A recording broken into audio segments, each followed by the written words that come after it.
Over the past several years, something has been happening in the world of surplus firearms that no collector can ignore.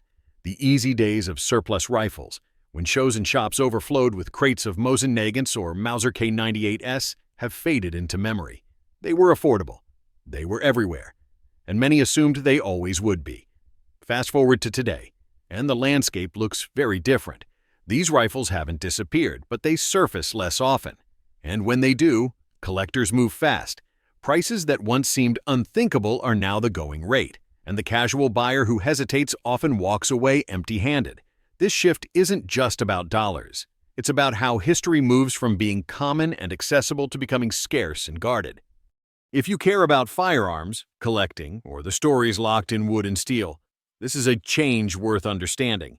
Belgian Mausers and FN variants sit in that sweet spot between familiarity and obscurity. Rifles that reward a patient eye, produced across Belgian workshops. They often carry the quality finish associated with FN. Yet small details differ sights, stock shapes, and proof marks that reveal origin. That variation is part of the lure. Two Mausers can appear nearly identical at a glance, yet diverge sharply in collector value when you inspect the stamps and serials. These rifles are noticeably harder to find in American private markets than they once were. Much of the straightforward surplus has been absorbed into collections or converted into hunting rifles, and European surplus streams have thinned. Import stamps and clear provenance now influence price as much as wood condition or bore quality. An undisturbed FN-made Mauser with matching numbers and minimal alteration will attract quick offers. A sporterized example, even if perfectly serviceable, typically lingers. For anyone who watches surplus trends, Belgian Mausers are proof that common can change fast. They still surface, but more often as collectible artifacts than inexpensive range rifles, which is exactly why they earn a spot on this list. They reward patient collectors who understand markings and provenance deeply. Arisakas carry a quiet kind of appeal. They look like they should be in a museum case. Yet for years they showed up at shows and swap meets as perfectly usable service rifles. The two names you'll hear most are Type 38 and Type 99, and while they're both Arisakas, they occupy different niches. Type 38s are often chambered in 6.5 by 50, giving them a reputation for a mild recoiling, accurate round, while Type 99s and 7.7 by 58 are the heavier, more wartime spec option.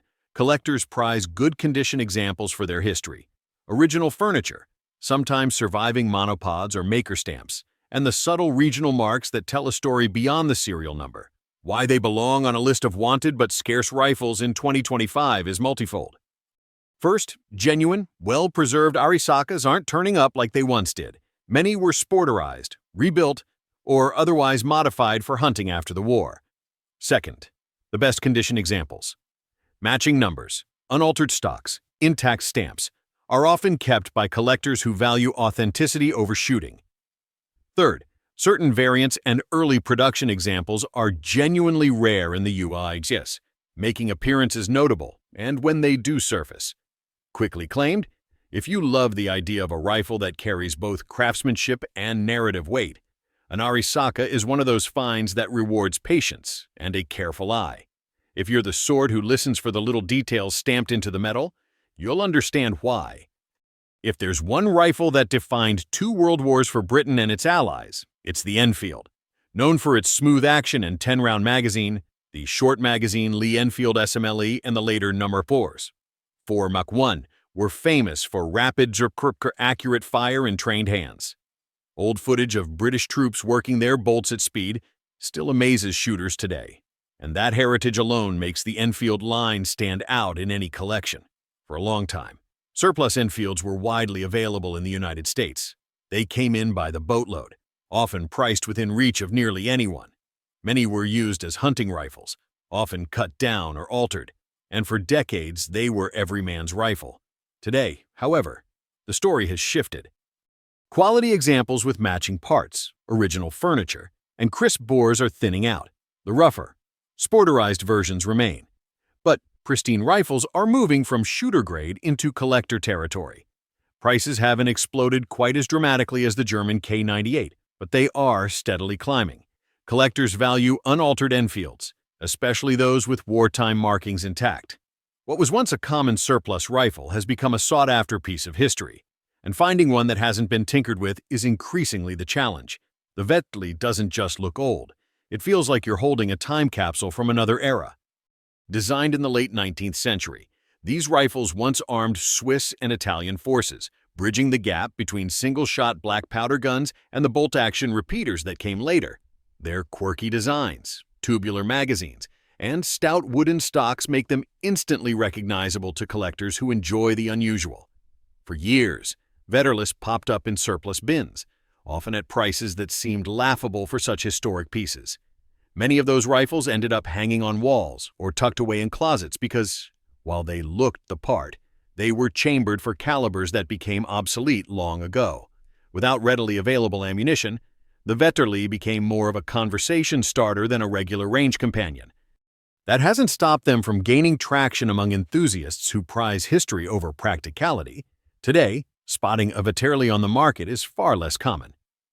When one appears in good condition, complete with original furniture, it tends to move quickly. Not because it's the most practical rifle to shoot, but because it represents a slice of history few rifles can match. Collectors know this is the kind of piece that doesn't circle back around often. The Swiss K11 is one of those rifles that makes you stop and cycle the action just to appreciate the engineering. As a straight pull design, it feels different from the more common turnbolt rifles. Smooth, mechanical, almost like racking a finely made Swiss watch. Chambered in 7.5 by 55, the K11 served as the predecessor to the better-known K31, and while both share that precision reputation, the K11 has its own character that collectors notice immediately. These rifles didn't arrive in the U.S. in the same massive waves as Mosins or Mausers, which already makes them harder to spot. Many that did make it over were either snapped up by enthusiasts who appreciated their accuracy, or they sat in racks until the right buyer walked in. Stories of someone finally scooping up a pristine K11 after months of waiting aren't uncommon. Ammunition isn't as cheap or available as 7.62 by 39 or 30-06, which keeps some casual shooters at a distance. But that same barrier fuels collectability. The K11 isn't about blasting cheap ammo at the range, it's about craftsmanship and rarity. In today's market, an unaltered, non-import marked K11 feels like a prize. The kind of rifle you buy once and keep forever. Few rifles stir as much debate and fascination as the AK family. In the modern world, AKs are everywhere in popular culture. But the surplus variants that made it into the United States decades ago are a very different story. Early imports from Russia, China, and Eastern Europe carried a level of originality and craftsmanship that today's commercial reproductions can't quite capture. Matching serials, factory markings, and those distinctive wooden stocks made them stand out. The catch is that these early imports are now firmly in collector territory. U.S. import laws tightened over the years, cutting off many of the supply lines that once delivered crates of these rifles to civilian hands. As a result, genuine surplus AKs surface rarely. And when they do, the prices reflect not just the rifle itself, but the weight of regulatory history. Collectors know exactly how limited the pool is. Of course, sporterized versions and later commercial AK-style rifles remain available, and they shoot just fine. But among enthusiasts, there's a clear distinction. An authentic early AK import with original furniture and markings is in a league of its own. That's why these rifles earn their spot on this list. They embody the gap between the iconic image everyone recognizes and the hard-to-find originals that true collectors chase. The SKS is one of those rifles that bridges the gap between old-world military surplus and modern practicality. Designed in the Soviet Union and chambered in 7.62 by 39. It offered semi-automatic fire in a package that was rugged, reliable, and easy to handle. For decades, SKS poured into the United States from Russia, China, Yugoslavia, and other countries. They became a fixture at gun shows, lined up in long rows, prices low enough that plenty of shooters picked one up just because they could. Today, though, not all SKSs are created equal. Russian examples, especially early Tula or Izhevsk models, are highly sought after and often command prices that make people pause. Chinese Norinco rifles are more common, but still rising in value, while Yugoslavian M59/66 variants with grenade launchers have their own dedicated following.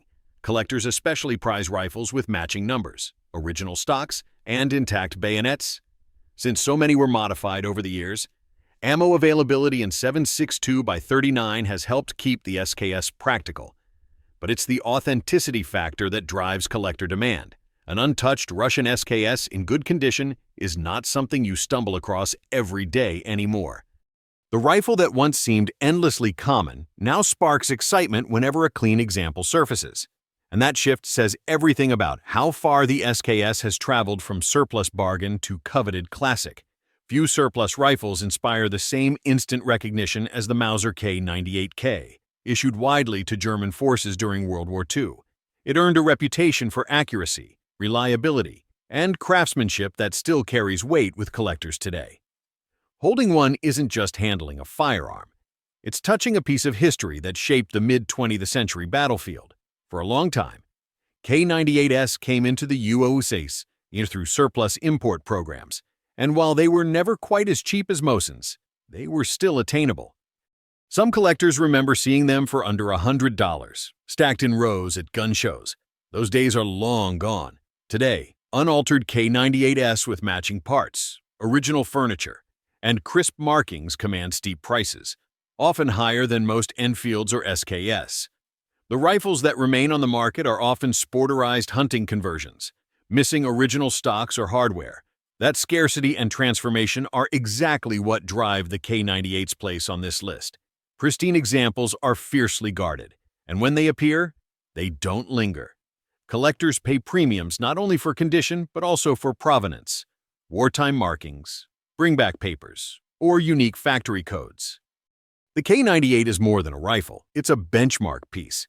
The kind of firearm that defines a collection and makes clear why military surplus has shifted from common tool to treasured heirloom. No surplus rifle better captures the rise and fall of abundance than the Mosin-Nagant. For years, it was the punchline of the surplus world, $70, and they'll throw in a sling and ammo pouch.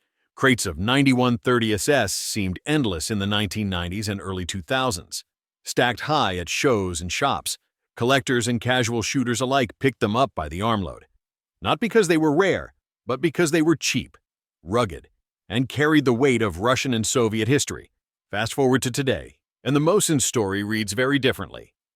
Prices that once hovered under $100 have climbed to $400 or more for average examples.